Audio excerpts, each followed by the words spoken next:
plazo vale. Lo que no vale es cobrarle interés. ¿Y qué se ha hecho en ese caso? Hay que dividir.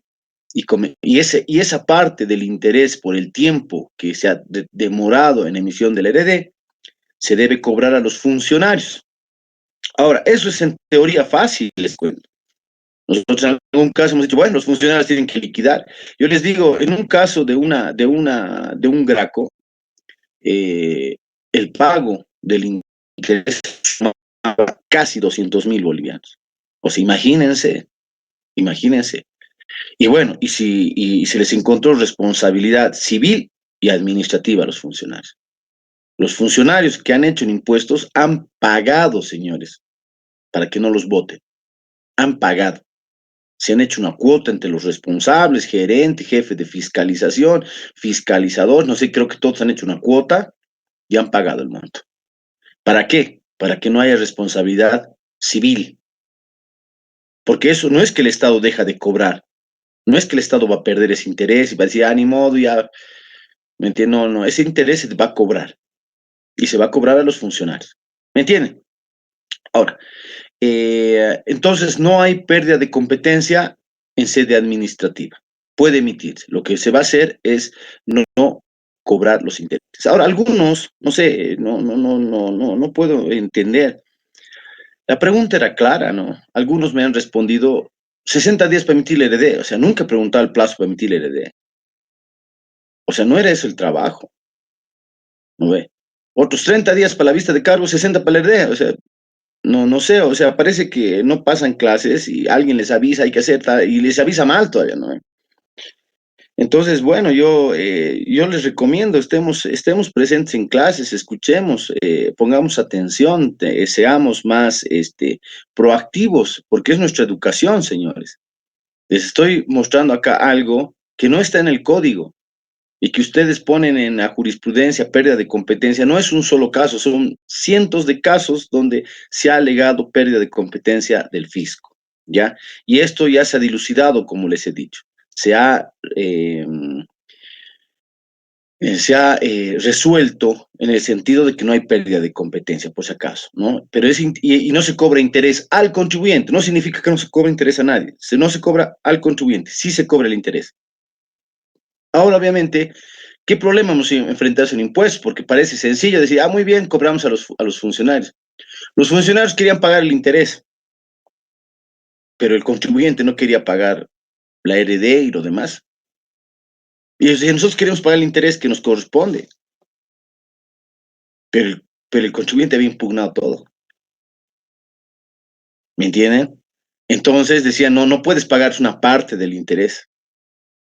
¿Se dan cuenta? Tienes que pagar tributo omitido y ahí viene casado el interés. No puedes pagar solamente el interés que les corresponde. Yo les digo, entonces es un tema complejo. No es tan sencillo. Ellos decían, es que va a ir creciendo el contribuyente impugnado. Claro, si el contribuyente, claro, ahí los funcionarios estaban también cruzando los dedos de que el contribuyente gane y logre anular la RD. Entonces, de esa manera, ellos se salvaban de este tema, porque ellos querían pagar también, en algún caso. Y el contribuyente había impugnado. Otro caso era que ellos tenían que buscar al contribuyente para decirle, ¿sabes qué? Toma la plata y esta es la parte que nos corresponde del interés, más o menos, ¿me entienden? Porque el que tiene que pagar es el contribuyente, y como les digo, el contribuyente tiene que pagar todo, no solamente por esos días del interés. Y los funcionarios y queríamos ver, obviamente también impuesto una forma de colaborar a veces a los compañeros, decían, ¿cómo hacemos una boleta de garantía, un depósito? No, pues el interés se va a ir actualizando inclusive a la fecha de pago, ¿verdad? Como les digo, esa pregunta que les he hecho es un tema muy complicado inclusive para operativizarlo. Nosotros en impuestos, si bien han llegado varios casos de estos, creo que en uno o dos hemos podido operativizar. En ese uno o dos, que el contribuyente dijo, bueno, pago, ya denme ustedes su parte, digamos, al final, el interés, ya perfecto, aquí está, ya paga. Ellos acreditaban, no había interés. Ya había responsabilidad administrativa, porque habían emitido fuera de plazo. Lo que se estaban salvando es de la responsabilidad civil, que es otro tipo de responsabilidad que tienen los servidores públicos. Pero en otros casos no se pudo operativizar, porque el contribuyente dijo, no voy a pagar nada, yo estoy impugnando. Claro, fueron, hablaron, rogaron, dijeron, nosotros depositaremos la plata en una cuenta de banco. No se puede. ¿Cuál cuenta de banco? ¿De quién? ¿Cómo? ¿Me entienden? Entonces, en eso era, por ejemplo, no se pudo operativizar. En otros casos también lo mismo, el contribuyente no solamente impugnó, dijo, no, no tengo plata para pagar, no voy a pagar. Y ellos decían, pues nosotros queremos pagar la parte que nos corresponde. No hay forma de pagar una partecita del interés, o sea, por días del interés o el tiempo. ¿Me entienden? Un tema, como les digo, difícil a veces que pasa solamente en la vida real. En la vida real. En el código es bien sencillo, ¿verdad? Dice, no, no cobra interés, punto. Y cuando se dan cuenta, operativiza, hay problemas. ¿Sí? ¿Va a preguntar?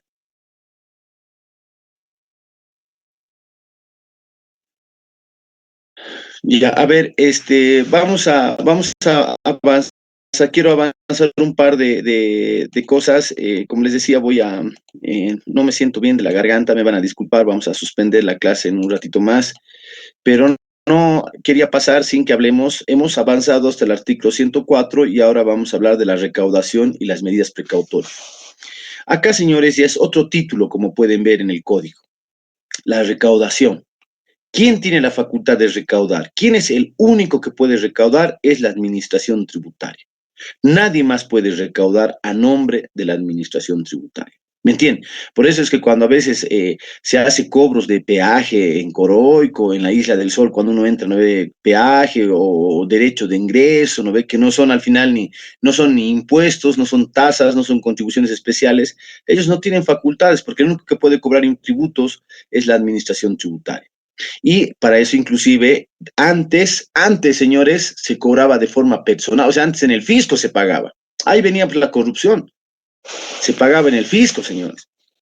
En cambio, después se normó de que ningún pago, igual lo mismo pasaba en la aduana, en frontera era pues, todo plata que se cobraba a los que pasaban. Ahora, ningún pago, señores, ningún pago se puede hacer en la institución pública. Todo tiene que ser por entidad bancaria. ¿De qué ha pasado? Cobros irregulares ha pasado, señores. Yo les decía, en Trinidad, en ciertos lugares del Oriente, les daban la plata a los funcionarios de impuestos y los funcionarios de impuestos supuestamente iban a pagar, ¿no? Y ellos se lo depositaban. En algunos de los casos hemos visto que el funcionario de impuestos falsificaba el formulario y el refrendo del banco, les digo.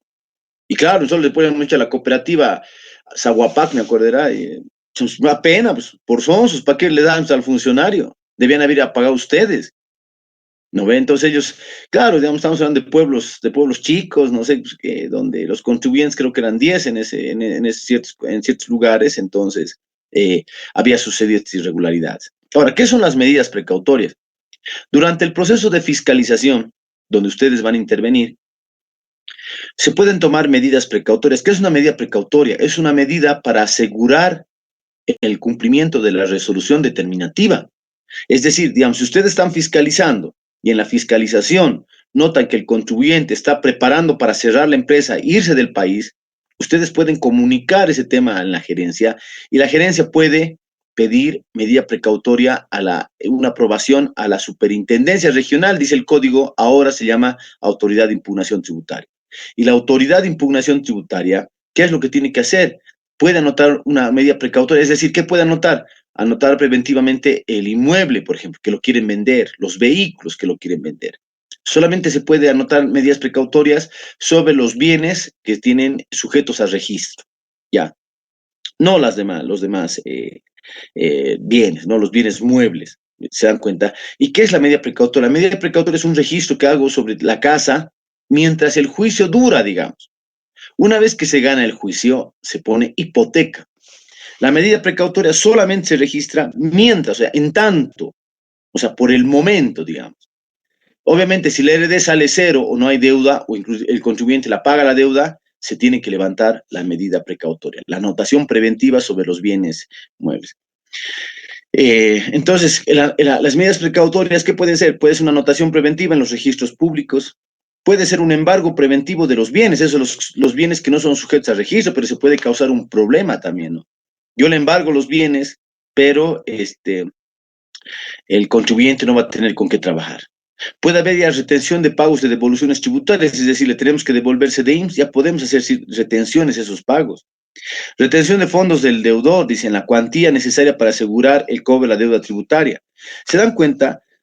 Yo tenía un cliente que debía creo que 15.000 bolivianos al fisco, 15 o 20.000, pero él tenía alrededor de como 30 inmuebles, porque se dedicaba a ver un constructor. Los 30 inmuebles eran parqueos, bauleras y departamentos, ¿verdad? Pero por 20.000 bolivianos le graban los 30 inmuebles. Se dice ya, graben uno. Un departamento estaba evaluado creo que con $100.000, graben uno.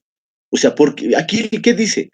Retención de los fondos del deudor en la cuantía necesaria para asegurar el cobro de deuda tributaria, inclusive en el banco. Si en el banco yo le debo 20.000, no me pueden pues, retener todas mis cuentas, ¿verdad? Todo mi dinero, o sea, puta, todo lo que tenga, ¿me entienden? Tiene que ser los 20.000 o 25.000 preveyendo actualizaciones, ¿se dan cuenta? Puede haber decomiso preventivo de mercancías, esos, de bienes y medios de transporte en materia aduanera, no en materia tributaria. Y otras medidas permitidas por el Código de Procedimiento Civil. Eh, ya no está vigente el Código de Procedimiento Civil, por si acaso. Las medidas precautorias se aplicarán con liberación de pago, valores, derechos y almacenaje que hubieran en los respectivos registros e instituciones públicas.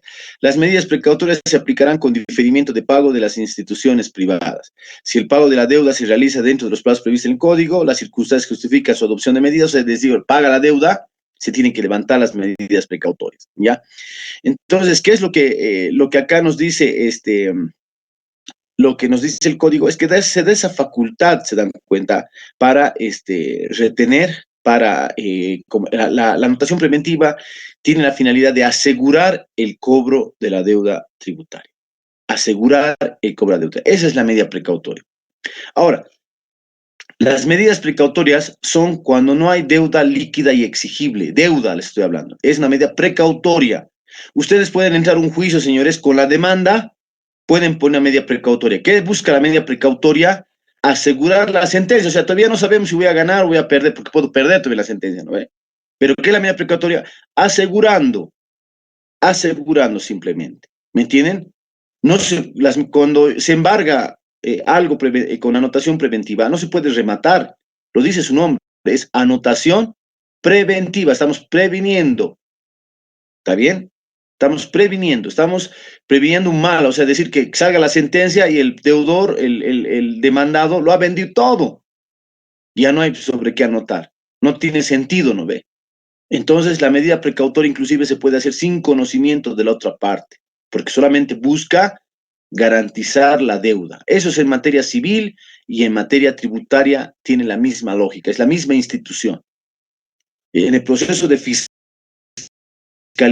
es decir, todavía no hay vista de cargo, todavía no hay heredero, pero puedo anotar preventivamente los bienes. ¿Por qué? Porque se está yendo el contribuyente. Eso ha pasado, por ejemplo, con una empresa telefónica. Y le estaban fiscalizando y preveían que la fiscalización iba a ser con un monto considerable. Entonces, estaba comenzado a vender todo para irse del país, entonces se hizo las anotaciones preventivas. ¿Para qué? Para asegurar el resultado de la resolución determinativa. Ahora vamos a entrar y aquí quiero que hagan así en su mente, una raya, porque ahí terminó la anotación preventiva. Ahora vamos a ver la ejecución tributaria. La ejecución tributaria es de naturaleza administrativa. ¿Qué significa? ¿Y cuándo hay ejecución? Hay ejecución cuando hay deuda líquida y exigible. O sea, la RD, una vez que adquiere firmeza, una vez que adquiere calidad de cosa juzgada, si se ha impugnado, calidad de ejecutoría, muchos lo dicen, es decir, ya se tiene que cobrar ese heredero, ya no se va a discutir el IVA, ya no se va a discutir los descargos, ya no se va a discutir, pugnan la heredera, ejecución tributaria, pugnan ejecución tributaria, dice, no, es que las facturas depuradas, tanto, yo no le he alquilado, no, ahí ya no se discute las facturas, ya no se discute que estaba bien, ya no se discute mis pérdidas, ya no se discute nada, la heredera está firme. La heredera ha determinado, no sé, 100.000 bolivianos, esos 100.000 bolivianos se tienen que cobrar. Y eso es la ejecución tributaria. Y eso cuando se comienza a la cuenca de título es la de jurar. Declaramos el año pasado el IVA por enero 10.000 bolivianos y no he pagado. Eso es título, esa es declaración. ¿Por qué? Porque yo lo he hecho solito. A mí nadie me ha obligado, nadie me ha dicho así, debe ser, no, yo he declarado. No he pagado, tengo deuda tributaria, se llama deuda, señores, deuda tributaria. ¿Está bien? Entonces, qué es lo que, cómo funciona en estos casos? ¿No? ¿Qué pasa? Lo que sucede, llegamos llegamos en ese momento a ejecutar. Ya no se discute lo anterior. Ya no se discute de cargo, no establecía los hechos, relaciones, ya no se discute las falencias del RD. Estamos en otra etapa, la ejecución. Aquí dice, vos me debes 1.000.000 o me debes tanto, me tienes que pagar, nada más. La declaración jurada la has hecho vos solito.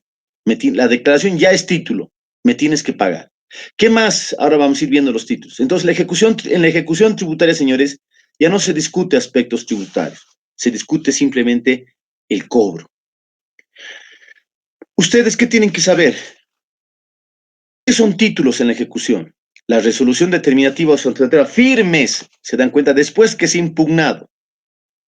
Ah, pero la RD, digamos, yo no le impugnó, el día 21, 20 días tengo para impugnar ante el recurso de alzada y 15 días para irme a un contencioso tributario, que les voy a enseñar luego los plazos. Ya, no impugno. Entonces, el día 21 ya está firme y ejecutorial. Entonces, ¿qué tienen que hacer? Cobrar. Ya es pena realmente el contribuyente se le ha ido el plazo. Y ese es un tema que tiene que controlar el abogado, ¿no? Si el abogado no presenta el plazo, pues, pena, ya, a llorar al río, ya no se puede hacer nada. La RD está firme, ya, firme, y se tiene que cobrar. ¿Qué es lo que hacen muchos, no? Presentan el recurso, aunque sea con defectos, como se hace en el recurso, les va a observar, y ahí ya, digamos, lo hacen con más tiempo y mejor. Ya. Los autos de multa firmes. El auto de multa, ¿cuándo es? Cuando yo presento, por ejemplo, una declaración jurada fuera de plazo. Automáticamente el sistema me saca un auto de multa. Yo ese auto de multa lo puedo impugnar también porque puedo decir, no, yo he presentado dentro de plazo. Está mal este auto de multa. Ya, la declaración jurada. Después, la resolución dictada en el recurso de alzada. Digamos, yo impugno la RD, sale la resolución de alzada y no interpongo recurso jerárquico, esa resolución de alzada adquiere firmeza. Y si establece monto a pagar, digamos, confirma la RD, entonces ya no es el título la RD, el título es el recurso de alzada. Digamos, ya, yo estoy disconforme con el recurso de alzada, la resolución de alzada. Interpongo recurso jerárquico. La AIT emite resolución de recurso jerárquico. Una vez que sale la resolución de recurso jerárquico y, digamos, confirma la RD, el título es el recurso jerárquico. Muchas veces el recurso jerárquico puede modificar, es decir, la deuda era 1.000.000 de bolivianos, yo lo bajo a 600.000 bolivianos porque voy a aceptar los descargos del contribuyente. Entonces, ¿qué significa que hace? Revoca en parte el RD. Entonces, el nuevo título por 600.000 bolivianos es la resolución de recurso jerárquico. ¿Me entienden? Así es. Si yo me voy a un proceso contencioso tributario, ¿qué se emite ahí? La sentencia judicial. Digamos que la sentencia modifica la deuda, ¿cuál es el título? La sentencia. Lo mismo. Si la sentencia dice confirma la RD, entonces sigue siendo pues, la sentencia y la RD, porque van juntitas. ¿Se dan cuenta? Muchas veces ustedes como liquidadores, dígame.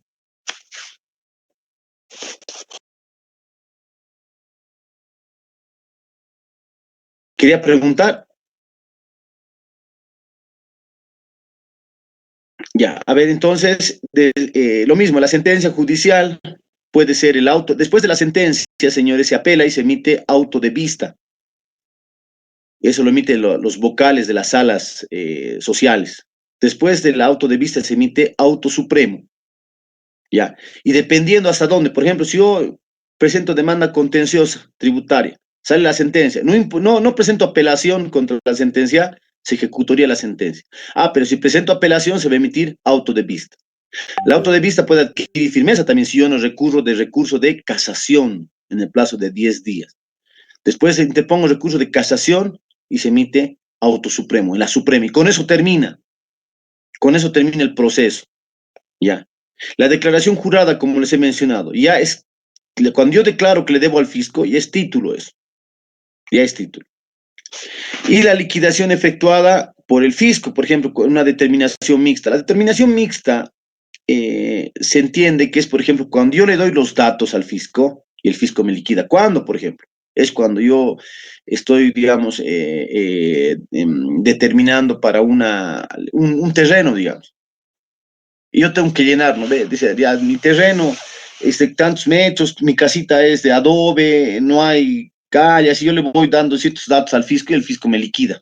Eso es una determinación mi mixta. Yo le doy los datos y él me liquida. Puede volver a puede fiscalizarme, por supuesto.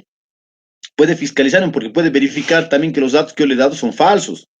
Puede verificar que esos datos son incorrectos.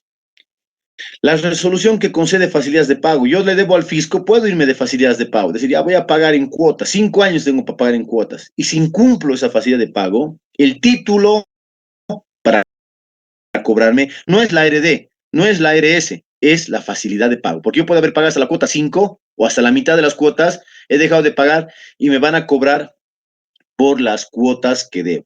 O sea, por el saldo deudor de las facilidades de pago. El título ya no es la RD, así sustituido. Eso se llama novación del título. Antes la RD era el título. Yo me he ido a facilidades de pago, he pagado hasta la mitad, he dejado de pagar, ahora el título es la resolución de facilidades de pago. Lo mismo en la resolución administrativa de devolución de lo indebidamente devuelto. Eso es en CDIMS, ¿no? Cuando yo pido la devolución. Digamos que me han devuelto más de lo que yo he pedido, sacan la resolución administrativa y me dicen, no, te hemos devuelto 1 millón, había sido solamente 800.000, 200.000 tienes que devolver. O sea, esa RD yo la puedo impugnar, esa RA la puedo impugnar. Ya digamos, no la impugno, adquiere firmeza y me tienen que cobrar. Ya. Entonces, también habla del el código de los montos inmateriales, inclusive montos por los cuales no se debería iniciar la ejecución tributaria. Por ejemplo, cuando se trata, digamos, cuando se debe 1 pesito, 2 pesitos, 5 pesitos, y dice acá que el Ministerio de Hacienda, dice, va a establecer los montos mínimos. Pero nunca lo ha hecho el Ministerio de Hacienda. Y el fisco también tenía miedo, por eso que el fisco muchas veces estábamos cobrando, me acuerdo, 10 pesos, 20 pesos. Costaba más notificarle al contribuyente, ¿no? Ahora, ¿por qué? Porque en esos casos se debía castigar la deuda, ¿no? Pero nadie tiene el valor de castigar nada en este país, ¿no? Porque todo es proceso, todo es responsabilidad. Pero aquí había una razón era de que cobrarle pues, a alguien hasta, no sé, teníamos que establecer el monto mínimo. ¿Hasta cuándo es un monto mínimo? ¿10 pesos? ¿20 pesos? Yo decía hasta 100 pesos para mí es un monto mínimo. ¿Por qué? Porque gastábamos más en notificar. Gastamos más el aviso, la representación. Muchas veces el contribuyente ya ni siquiera existía, ¿no? ¿no? Ya había cerrado operaciones, había que notificarlo por edictos. Y saben qué es eso, es carga de trabajo. Estamos cobrando 10, 20 pesos cuando decíamos debíamos cobrar montos significativos. ¿Me entienden? Saben que los funcionarios también, obviamente, es una carga. ¿Por qué? Porque los funcionarios de ejecución, de cobranza coactiva, se llama la unidad, tienen metas de recaudación. Y obviamente cobrando pues, de 10 en 10, imagínense a cuántos tengo que cobrar, ¿no? Y encima, era a veces más fácil, yo les digo, era más fácil, y eso no sé si será cierto, alguna vez nos dijeron unos compañeros, de los de que eran de 1 peso, 2 pesos, así resulta más fácil nosotros hacer el pago. Así nosotros hemos puesto una cuota, teníamos, dice, como 100 procesos, dijeron, que eran así de 2 pesitos, 1 pesito, así cosas, centavos algunos, y nosotros hemos direccionado los pagos y hemos cerrado. Hemos cerrado así, y ¿sabes qué nos han dicho? Hemos cerrado así 300 casos. Ay, claro, a eso te aplauden. Ah, bravo, has cerrado 300 casos. No sabes que en los 300 casos has recaudado 200 bolivianos. ¿Me entienden? Esos son aspectos. Ahora, ¿qué? ¿Se puede suspender la ejecución tributaria? Se puede suspender. ¿Con qué? Me están ejecutando, me están congelando mis cuentas bancarias, me están reteniendo mis cuentas bancarias. ¿Cómo puedo hacer? Yo voy al fisco y pido una facilidad de pago. Y con eso tendrían que levantarme el congelamiento de cuentas. Esa es la forma que tiene el fisco de coaccionarte, ¿ya? Y también dice, cuando el sujeto pasivo garantiza la deuda tributaria en la forma y condiciones que se establezca. ¿Cuál es la forma y condiciones? A través de una boleta de garantía. Yo le constituyo al fisco una boleta de garantía por los impuestos y en ese caso suspenden la ejecución. Por el momento, ¿cuándo se pone boleta de garantía? Cuando, por ejemplo, yo me voy al proceso contencioso administrativo. Luego les voy a hablar del proceso contencioso administrativo, no les voy a confundir ahora. Ustedes, no, como no son abogados, digamos ustedes como modo referencial, ¿no? Porque ustedes van a trabajar en el proceso de fiscalización y la liquidación en el proceso en la ejecución, ustedes van a hacer las actualizaciones. Ya, muy bien. Esas son ¿cuáles son las medidas coactivas? Obviamente, ¿qué se puede hacer? ¿Se puede intervenir el negocio del deudor? Sí se puede. El fisco puede ordenar intervenir mi negocio. O sea, es decir, ellos van a administrar mi negocio, supuestamente. Me pueden prohibir que yo celebre actos o contratos de disposición o transferencia. Sí, en derechos reales me ponen una hipoteca, ya no puedo vender mi casa. Me pueden retener mis pagos, es decir, a mí me debe, tal empresa me debe por servicios, digamos, como abogado, pueden retenerme. ¿Puede haber la prohibición de participar en los procesos de adquisición de bienes y contratación de servicios? Sí, se puede. Ese es el RUPE, es los proveedores del Estado, en el registro único de proveedores del Estado. Entonces, en el registro único de proveedores del Estado se puede poner una prohibición de que tal empresa, digamos, el señor Carlos Herrera Cardoso, no participe en los procesos de contratación y licitación pública porque le debe al Estado. Se puede hacer eso. No lo hacían eso porque el ministerio no quería, habían muchos deudores que eran proveedores del Estado. Entonces decía, si tú le prohíbes que le contratemos, peor, no te paga. Mejor haremos una cuestión, se dijo. O pedime que yo les retenga los pagos y mejor te pago. O sea, también es buena lógica, ¿no? O sea, yo le voy a prohibir que no lo contraten, pero pues no cobro. En cambio, mejor aplico la retención de pagos y diciendo, lo que le tienen que pagar a él, por favor, mándenme a mí. Muchas empresas decían, no me puedes retener pues, el 100%, ¿no ve? Me retienes todo, ¿y con qué pago a los empleados? ¿Con qué vivo? Eso es un tema de discusión. Por ejemplo, con muchas constructoras que trabajaban con la ABC, nosotros le decíamos a la ABC, retenga 100%, decían, pero no me puedes retener todos, no tenemos para pagar a los empleados. Alguna vez nosotros hemos dicho, ya, retengamos, hagamos una orden de detención, no sé, pues del 20%. ¿Se dan cuenta? Claro, el contribuyente quería pagar 5%, ¿no? No, entonces, para eso debías haberte ido a una facilidad de pagos y vos controlar cuánto puedes pagar mensualmente. No sé, ¿para qué esperas, decíamos, que te hagamos medidas coactivas para recién pagar? Otra también,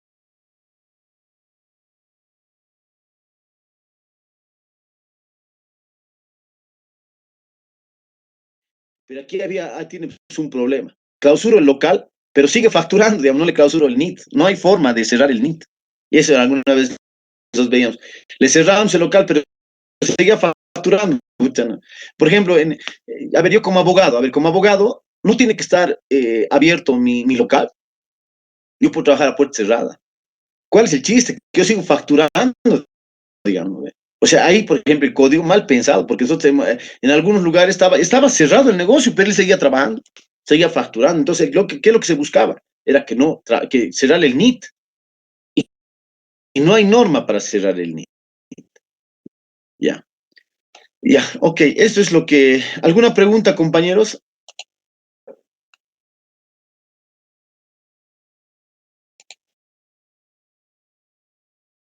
Ya, si no habría ninguna pregunta, entonces, acá nos vamos a quedar. ¿Está bien?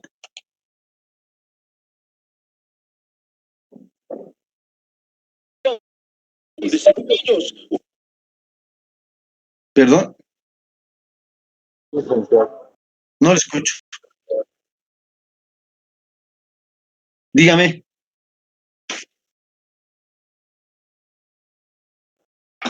escucho, diga.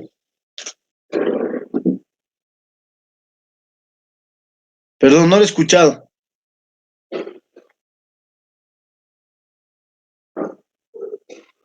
Bueno, creo que no hay ninguna pregunta.